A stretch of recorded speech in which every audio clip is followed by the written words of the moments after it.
We are delighted to have with us this afternoon Ambassador Thomas Pickering. Tom's distinguished diplomatic career spans over 5 decades and includes service as U.S. Ambassador to Jordan and Israel and the United Nations, as well as Undersecretary of State for Political Affairs. He is currently the Vice Chairman of Hills and Company and serves on multiple think tank and nonprofit boards, including 3 boards where I'm privileged to serve alongside him: the Middle East Investment Initiative, the U.S. Middle East Partnership, and the Arab Gulf States Institute in Washington. He has devoted his life to promoting relations between the United States and the Middle East. His wisdom and sage advice are always given great deference by all of us, and we're indeed fortunate to have him with us here this afternoon. Moderating today's keynote conversation with Ambassador Pickering is the Arab Center Washington's Executive Director, our own Khalil Jahshan. Khalil likely needs very little introduction to this group. Throughout his career, he has served in key leadership positions and on boards of multiple Middle East-oriented organizations, including the National Association of Arab Americans, where I was privileged to work with him as chairman of his board, ANIRA, Miftah, and the Search for Common Ground, among many others. Khalil is also a regular commentator on both Arab and American media outlets such as Al Arabi, CNN, Al Jazeera, Al Arabiya, C-SPAN, and others. I have known and had the privilege of working with Khalil for over 35 years. The Arab Center Washington is indeed fortunate to have him at the helm. Please join me in welcoming our keynote panel. Thank you. Again, let me begin by thanking Ambassador Pickering for taking time of his busy schedule. Actually, he does have a very busy schedule today, and yet he agreed to be our guest today before heading back to some of his other business here in Washington. As Ambassador Pickering, as George just mentioned, you did serve a long career in U.S. diplomacy, and including different, say, 6 countries to be precise, and that includes, of course, or in addition to serving as U.S. Ambassador to the United Nations back in 1989 through 92. Let's begin with that global aspect of your career, considering the fact that the United Nations is in the news at many levels these days, good and bad. From a practitioner's perspective, is the U.S. role at the UN unique? Is it different from any of the other 193 member states? What makes the UN role different? Is it just the fact that it's a permanent member of the UN Security Council with a veto power? Khalil, I think that in large measure that's true. There is a protocolary deference to the United States as the host country, which means the New York police can tow your car away if you're not nice to the U.S. But beyond that, it really has to do with the stature of the United States and its role in the international community. And I think that in some ways, it's clear that that is not on the upswing these days.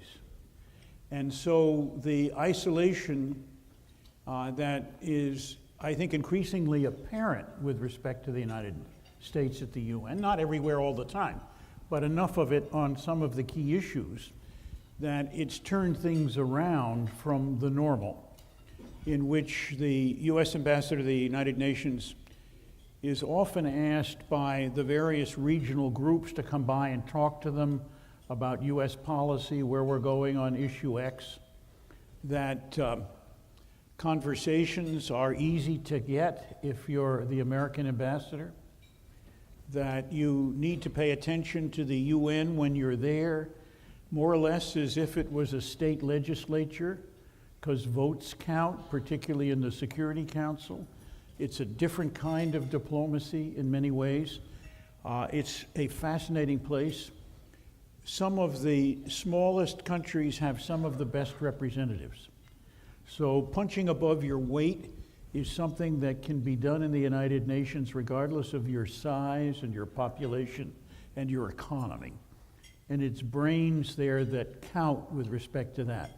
It doesn't hurt to represent a large country, and it doesn't hurt, obviously, to be able to use that as a foreign policy advantage in creating leverage for your own country.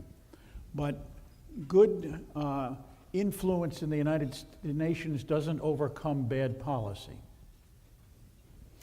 You did answer the next question partially, but I'd like to probe a little bit more with regards to the kind of philosophical aspect of the value of the United Nations. As you know, the UNGA just opened its 73rd, at least technically, its 73rd session on Tuesday of this week. It's supposed to start the actual meetings next week.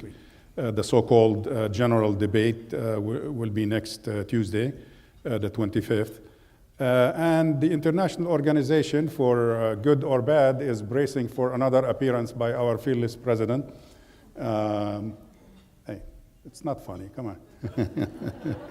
The theme for this year's debate will be, and I'm quoting, "Making the United Nations relevant to all people, global leadership and shared responsibilities for peaceful, equitable, and sustainable societies," end of quote. Based on your experience at the UN and beyond, is the UN today as relevant as it should be to the world community, and is it as equitable as it claims? No, of course not. The UN is in a constantly challenged state. When there are major divisions between the principal players in the Security Council, which has primary responsibility for peace and security, then we see the UN in tatters, unable to do much, creating efforts to try to deal with problems that represent the lowest common denominator, if I could phrase it that way, to twist mathematics a little bit. And I think that in that sense, it is difficult. I thought that Noura in the last panel said it well. 194 countries, they're all individual players. The UN has its own existence, but it's weak. The charter says that the Secretary General of the United Nations is, quote, the chief administrative officer. So in 1945, they were not thinking of the Secretary General as a grand player on the stage of international diplomacy. Some have been grand players, and some have not. And that represents the personal piece that makes a difference there. And so I can't emphasize that piece enough. The UN is important to the United States. We helped to create it. We probably had more influence on building it than any other individual single country. And we have as ready to hand the UN as a tool of American foreign policy to get things done. The UN does something for us in a number of areas, but principally in the peace and security area. The Security Council gives legitimacy to the use of force. It fails to give legitimacy to the use of force in which there is not agreement among the 5 permanent members. And as a result, there is a break on the use of force now, given disagreements about its use and how and what way we should. The charter, interestingly enough, says that you can make war in self-defense, individual or collective, and you don't need to go to the Security Council. And for years, the United States saw that only as if you were attacked. There was no preemptive, no premature, no anticipatory use of force. Now, after 9/11, the anticipatory use, the preemptive use ideas have grown. The really interesting problem, nobody knows how to define it. And so what is one man's preemptive use is another man's aggression. And we can certainly see that as a serious problem. The second way you can use force is to get the permission of the UN Security Council. And that's an extremely important question because certainly the world of international legality, at least, is closing in on the use of force outside the boundaries of the UN Charter. It has not created yet a kind of solid, impenetrable wall around use of force beyond those particular ways. And the U.S. has, of course, been in the leadership from time to time of saying, well, we tried and we didn't, we're going to still go ahead and use it anyway. But not even under the pretext that it was a part of individual or collective self-defense. So the UN could play a role in many ways in reducing the use of force. And I have a particular hobby horse. I think since 9/11 we have been through a period in which the prevailing philosophy was that the kinetic capacity of the American armed forces was sufficiently great that we could put aside diplomacy as a way of solving problems and rely on the kinetic operation of our military to solve those problems.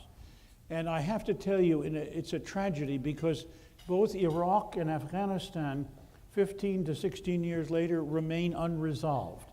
The challenges are great. We have hesitated in both places to use at the outset, and certainly along the way, particularly in Afghanistan, the kind of diplomacy that the military began to put us into a position to exploit. And in some ways, the notion that military force would produce a victory parade, and we had the victory parade. We had it on the aircraft carrier Abraham Lincoln. And that the day after the victory parade, somebody would deliver from heaven a solution to you as the victors, which would allow you to march off like the end of a Hollywood movie, hand in hand into the sunset, with a new democracy blossoming in Iraq. And nothing else we had to do to make that happen. No shaping of the outcome, no use of diplomacy to bring the parties to bear.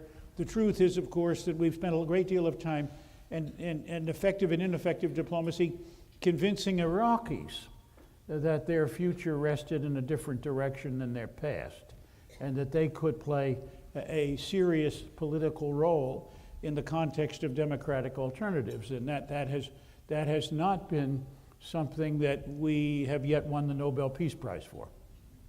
Thank you. Let me take you back to 1993-96, very important years, particularly with regards to change in Russia, pertaining to what happened in the Soviet Union a couple years before.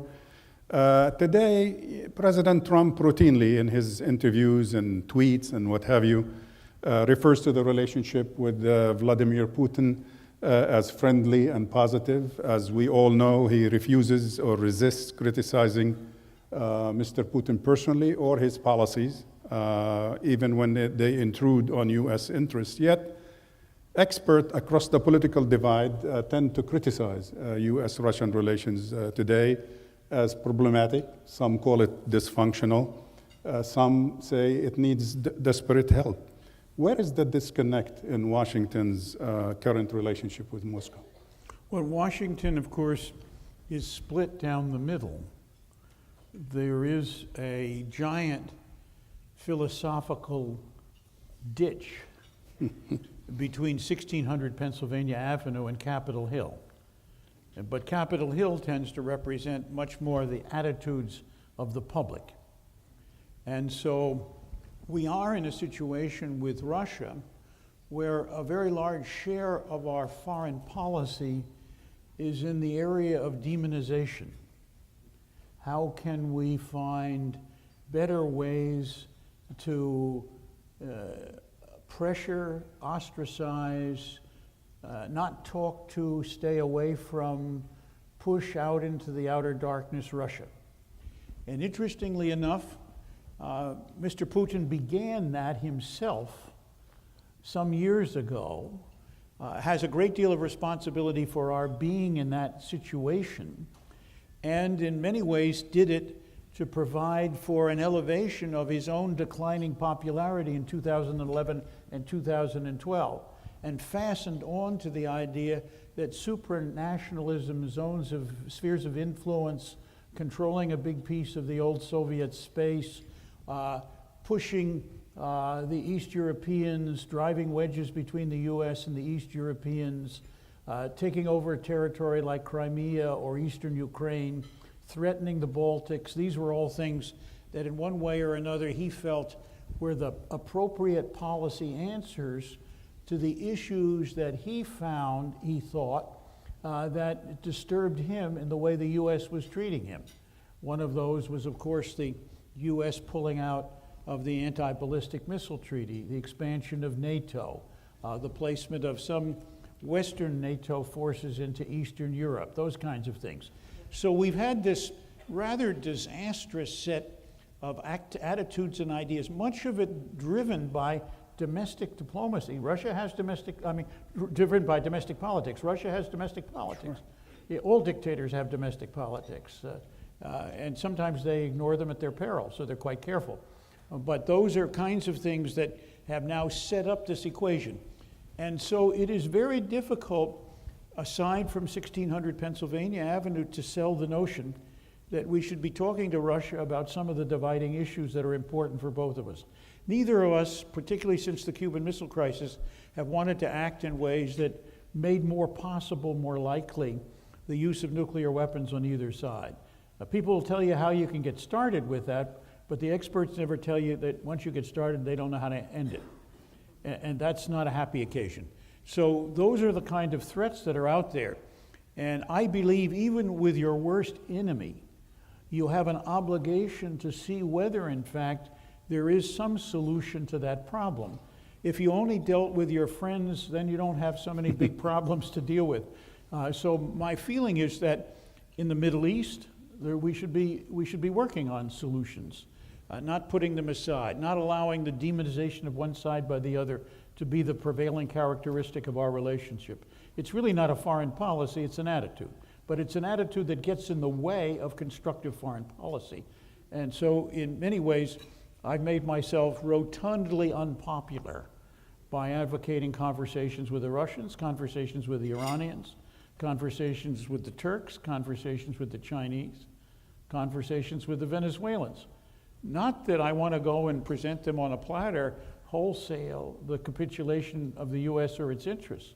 I want to use the best leverage we have, our military, our economic strength, and our political values, to see whether we can confect a solution that takes us out of this notion that the military solution is the right solution, all we have to do is go and use it.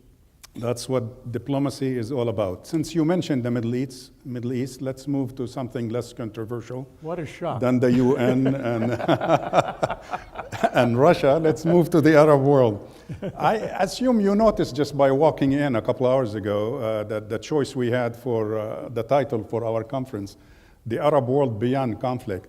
Is this crowd or this organization naive or simplistic in taking a look at the Arab world and not believe that it is destined to remain in a state of conflict like this? Look, I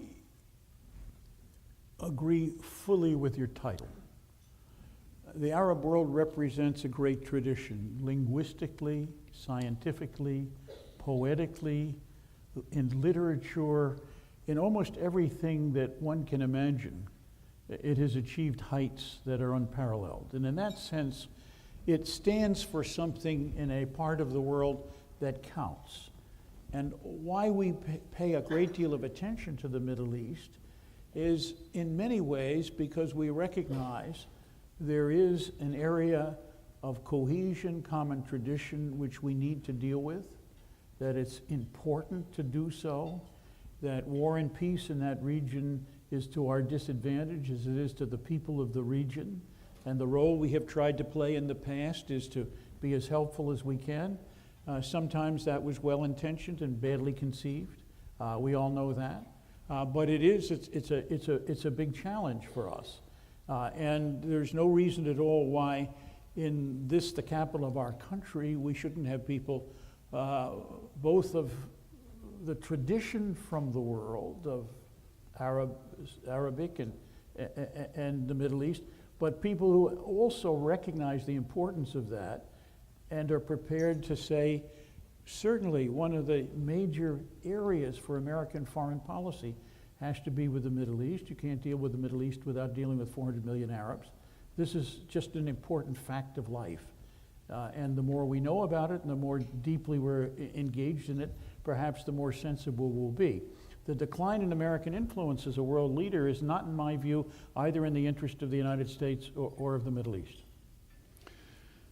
Just prior to coming to lunch, to moving to this room, you did attend part of the previous panel dealing with the root causes of conflict in the region. From your, or based on your many years of experience in the region, do you feel that American decision makers really understand the causes of these conflicts that we have sometimes attempted to resolve, sometimes even made worse? No. I agree that a large amount of what drives American decision making is baked into our democracy, that running for electoral office is an important achievement in making decisions and being a leader, and tuning your decisions to your electorate is something that people do. We had all hoped, I think, that in a great democracy, leaders would lead rather than be led by the public. That's a contention now. And in some cases, I think it's a failure. But even great leaders at times have to make sacrifices to stay in office. Bad ones do much too often. And so we see a good bit of that. Let me ask you this. As a student of U.S. foreign policy over many years, watching people like yourself, practitioners, one would wonder, is there a U.S. policy toward the Arab world, or are there a series of U.S. policies toward different components in the Arab world? Well, I think the latter is a better description. I think that the fact that we have a unified, consistent, unchanging policy toward any particular set of international challenges is probably a mistake. Our electoral democracy depends on people being able to suggest different solutions to the problems that defeated their predecessors. So there is a reality to that.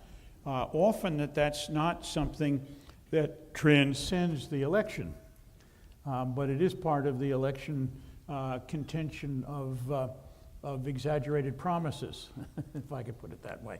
And so it's a difficult situation.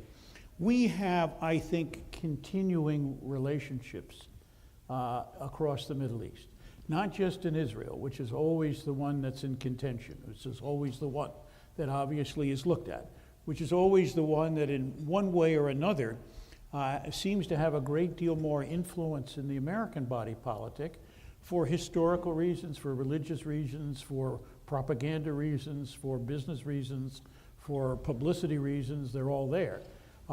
I think that in many ways there is also a sense, but with perhaps less persistence, that we have serious relationships across the Arabic-speaking world. And they have to do with all kinds of relationships. It is not solely the petroleum factor. And in some ways, the petroleum factor has declined, partly because of other sources of petroleum, partly because of other sources of energy. But it's not one that we would wish to ignore or set on the side. And even if it's much less of a factor in the United States because of fracking, there is, in many ways, a strong connection to our allies in many parts of the world where they are heavily dependent on Middle Eastern petroleum, that plays a role. But there are long-standing U.S. connections, some of them religiously based, that go back to the Middle East. Sometimes those connections, of course, come from historic business opportunities in one way or another.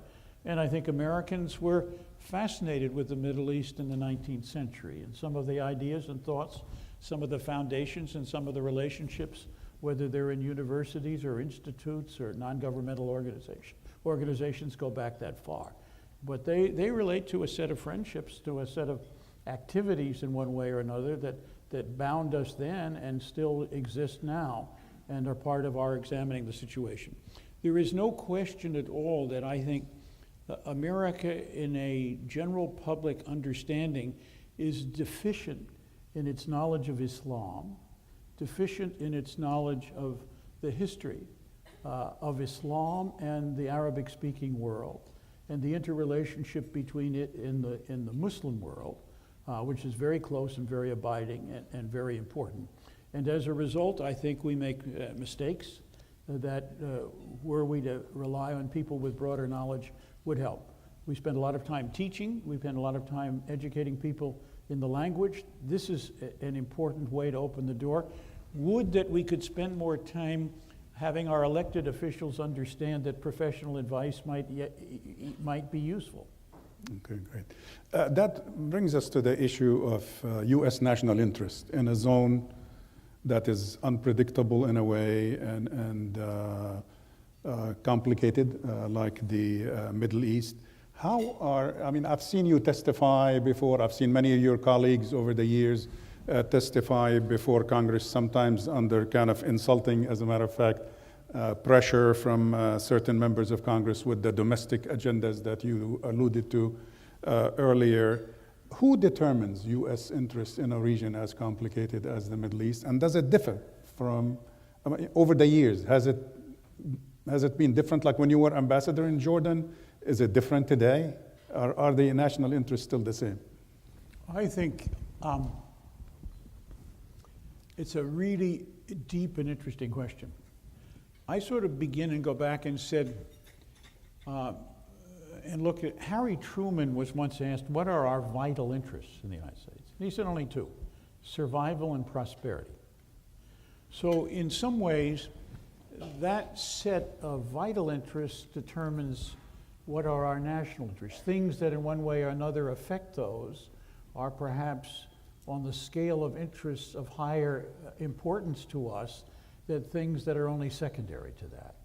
But in another way, no administration in the United States likes to be criticized.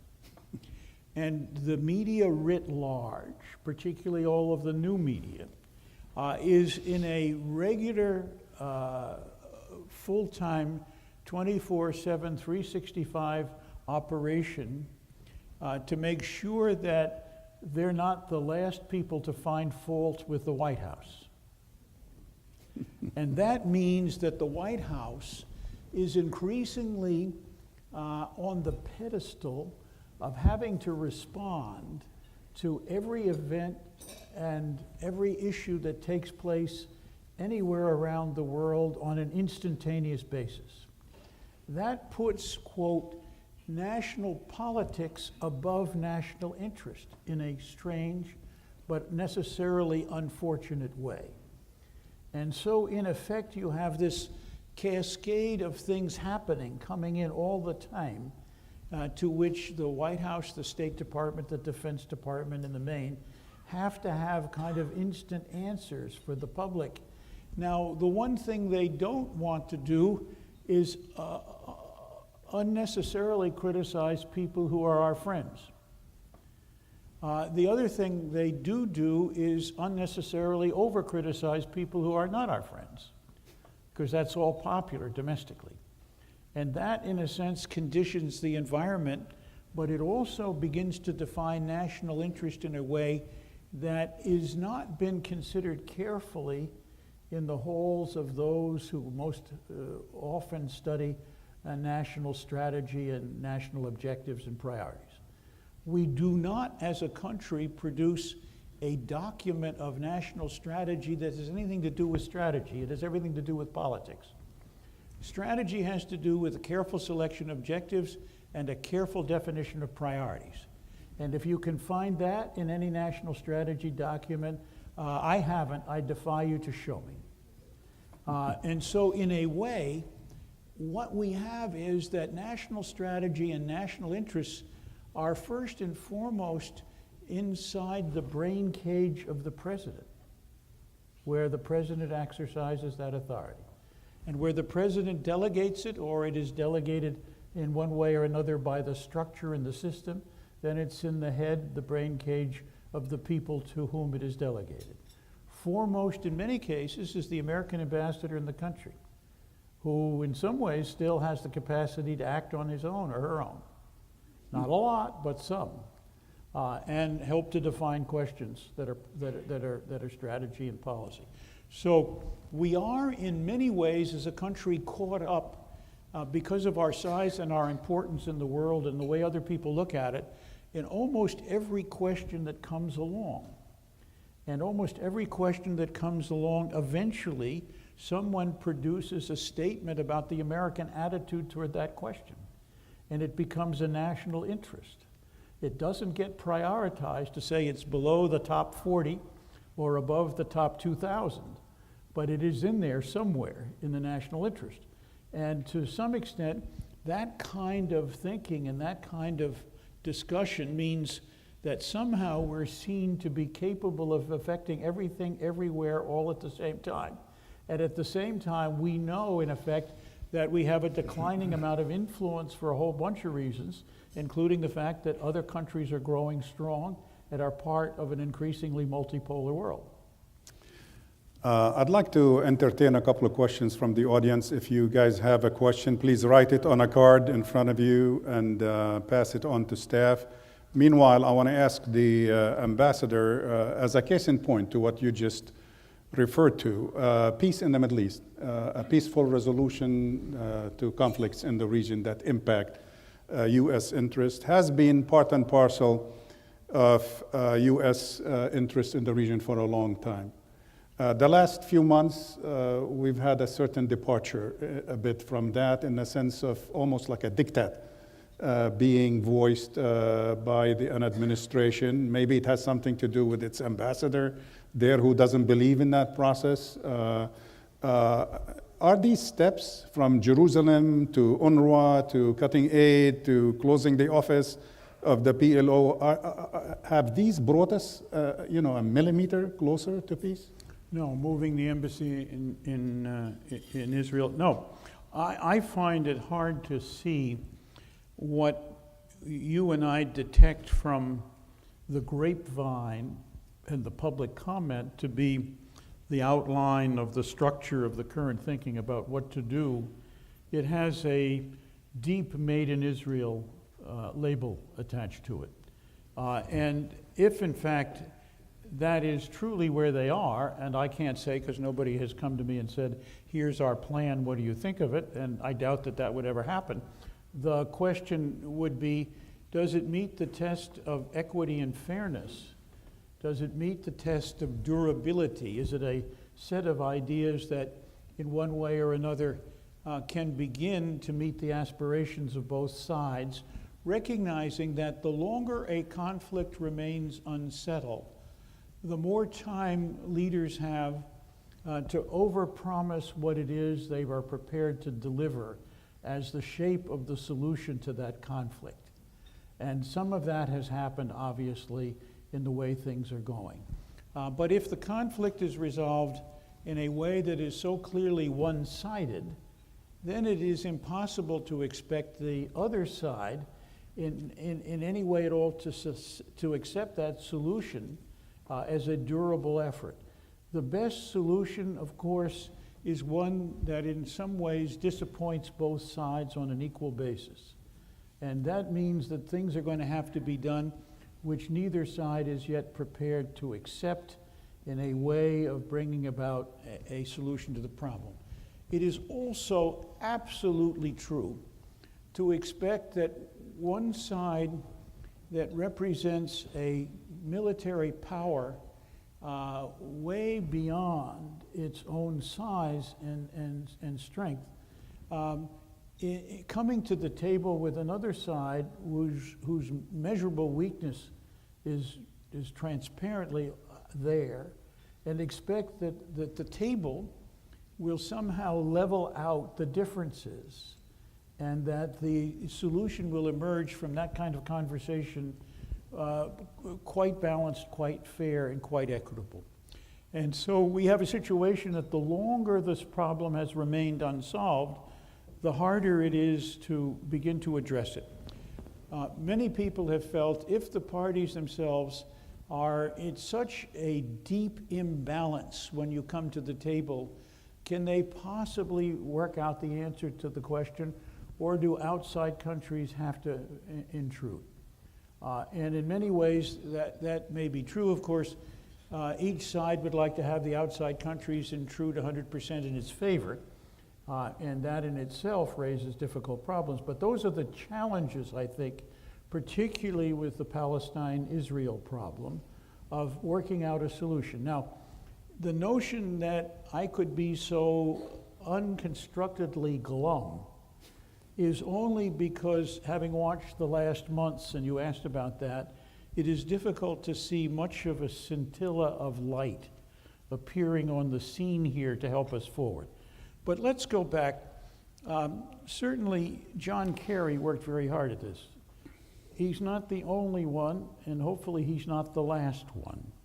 But Kerry, at the end of his day, took ideas that were produced by a lot of people and tried to summarize them.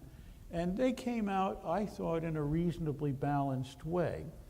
And I think that most people who've been exposed deeply to both sides in this particular issue have some view about where things need to come out in a careful and balanced way. What are the principles that need to be governing in the situation? And I think John Kerry attempted to summarize those and did so as well as anyone I could think of. I had quibbles with this and quibbles with that, but not necessarily so much to say that he was totally out of the ballpark. So in some way, most of us who have spent a lot of time looking about this, if we got together outside the range of the parties and sat down, we could probably draw up something that represented a fair solution. The difficulty with that is big pieces of it would not be acceptable to either side. And the longer each side goes on over-promising and under-delivering, the harder it is going to be to square that circle. But that circle should not be squared, if I could put it this way, in a way that represents the physical imbalance of the forces on both sides. So it has to take into account questions that are very important. Now, Tom Friedman had two of them today. I think they were insufficient. But one of those was that there has to be a Palestinian state that's contiguous, it's not cantonized. And that there has to be, secondly, a Palestinian state that has some rights in East Jerusalem. Maybe more than some rights in East Jerusalem. I've always thought that Jerusalem had to be the capital of two states, and that was not an impossible arrangement. I think that we have ignored for a long time something that I think is still important there, and that's the question of whether any Palestinians can exercise the right of return. I think it's a mistake to totally exclude that. But if the Israelis are prepared to provide real concessions to Palestinians in order to get Palestinian acceptance of that, then that's a negotiating question that the two sides will have to handle. If those concessions are forced beyond what is a clearly willing buyer, willing seller, give and take, then I think it sets the seeds for a destructive policy over a long period of time. I mean, I'm amused in some ways and totally disheartened by the fact that we have now proclaimed from every rooftop in every town in the Middle East and in the United States the death of the two-state solution. On the other hand, I haven't seen one single proclamation of the birth of the solution absent the two states. The one-state solution is fraud. It either is permanent occupation or total destruction of a democratic Israel, and neither of those is going to be acceptable to either side in the last analysis. So, great. The proclamation of the destruction of seemingly the only way forward, because the parties are not in any way ready to approach that solution, unfortunately means that we're in an endless stalemate again. We have several questions from students, and I'd like to... What I love is, this system of you write the questions on the cards, and then the party commissar decides which are the real questions. It goes back to the Soviet Union. It's very democratic. And I'm always told that, well, we don't want people picking up the microphone and hogging the floor. Exactly. Or insulting the guy who's being questioned. No, I'm prepared for that. We got 3 questions from students in the audience. Okay. I just wanted you to know how much I love this system. Thank you. And I don't need to remind you that you were involved in an incident many years ago. I don't know if you remember it, that required that system, but we'll talk about that later. I would like to pick 3 questions. I know we have lots of questions here, and the ambassador has been very generous with his time. We can't keep him here through next Monday answering all these questions. So I picked 3 questions from 3 students in the audience, and we're delighted that they have been with us today. They deal with some common issues. One of them is the issue of the morale at the State Department. As an old-timer in terms of diplomacy, career-wise, how do you look at all these changes at the State Department, and particularly the issue of marginalizing the State Department from current foreign policy making, including on vital issues like Middle East peace, for example? Do you want to ask all 3? Might as well. Together. Together? You want to ask all 3? No, these are Okay. all 3. No, yeah. no, fine. Yeah. I think it's a stupid and sad mistake. Happily, Secretary Pompeo has come back and is trying to fix things, at least that's what we see. And he's taken the limits off new employment, and particularly families. He's opened up the intake, which I think is very important, which it took a long argument with Tillerson to get to 100, is now around 300 to 400. But there's no way you can replace the 60% of senior people you forced out. Mm-hmm. And those are people with 25 years experience. And you don't get 25 years experience like instant coffee. And that is people who've been around and who've been bruised and who've been ground up and chopped up in little pieces and spit out, but have learned a lot. And they understand how and in what way you are a successful diplomat, because they survived that and have produced good results. And so I see the lack of the human resources which are fundamental to diplomacy. Buildings, okay, but buildings without good people are not there. So my sense is that this is going to set us back for a long way. But the notion that we bring in 2 wonderful people from outside whose total life work has been closely allied with one side of the problem, and then give them the task of finding the magic solution that bring both sides together, hopefully in a durable and enduring peace, is, in my view, completely antithetical to the way you would run any business or technological concern or physics enterprise or anything else. It's a little bit like what we do when we pick political ambassadors. I go back to the old statement that obviously the first place where real professionalism took place was brain surgery. You wouldn't go to a horse doctor for brain surgery. I wouldn't. So losing the capacity to use the people who've been both educated by the School of Hard Knocks and by the School of Academic Learning, and bring in people who in one way or another are shallow in what they know and may be prejudiced by what they've learned, is a different way of proceeding. And not necessarily good in many other walks of life, and I don't think in finding diplomatic solutions it should be the sine qua non for success. Let me conclude with the following question. This week, or the last few days, the State Department issued its annual report on combating terrorism. And there were 2 things that I haven't read the whole thing, and I'm sure you haven't.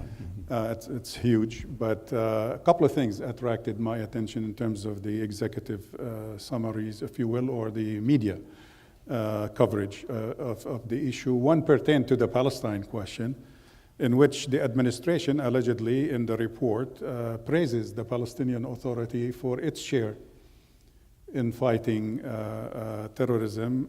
How do you put that in the context of all this punishment steps taken to kind of derail, if you will, the relationship with the Palestinians? But more importantly, it refers to the issue of counterterrorism in the Gulf, and talking about the GCC crisis having negatively impact U.S. efforts and coalition efforts and allies' efforts to do so because of the internal differences. Would you care to comment on that? Sure, I would. I think the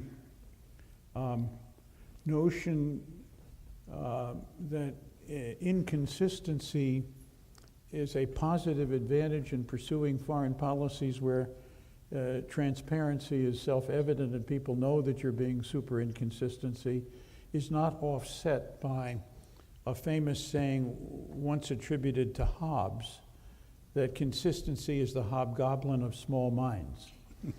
And so I do think consistency is important. It relates to the question of, do you have principles that are enduring? Do you have a view that you're prepared to carry forward? Does your policy have cohesion across the spectrum, not just in the Middle East, but in Asia and other places?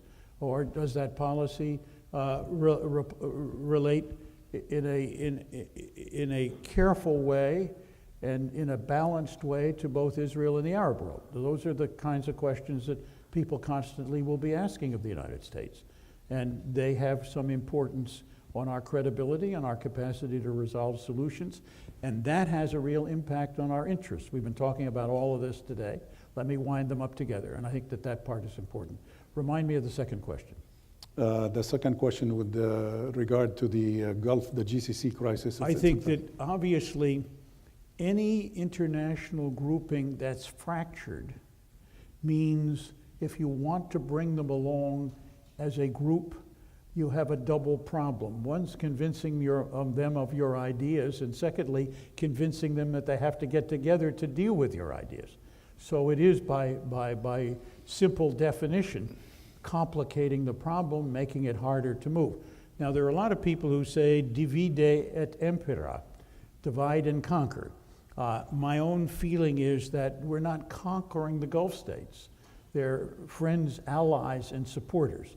And so by merely exploiting differences, I don't think you'll get anywhere. I think that exploiting differences means you take sides. Once you take sides and divisions inside an organization, being able to repair it is no longer within your capacity, or certainly your capacity to help repair it is reduced. So those are all, I think, simple things. And they're not unique to diplomacy. You do that in a marriage, you'll understand what happens. You do that in a club, you do that in an NGO, you do that in a business enterprise. It usually means that you end up creating a spoiled and not very helpful situation. Thank you. Thank you, Khalil, and thank Thank you. you for all of the questions from the students and everybody else. And my deep pardon for monopolizing so much of the conversation, but since you're paying me by the word, I'm sure that it'll That's right. be understood.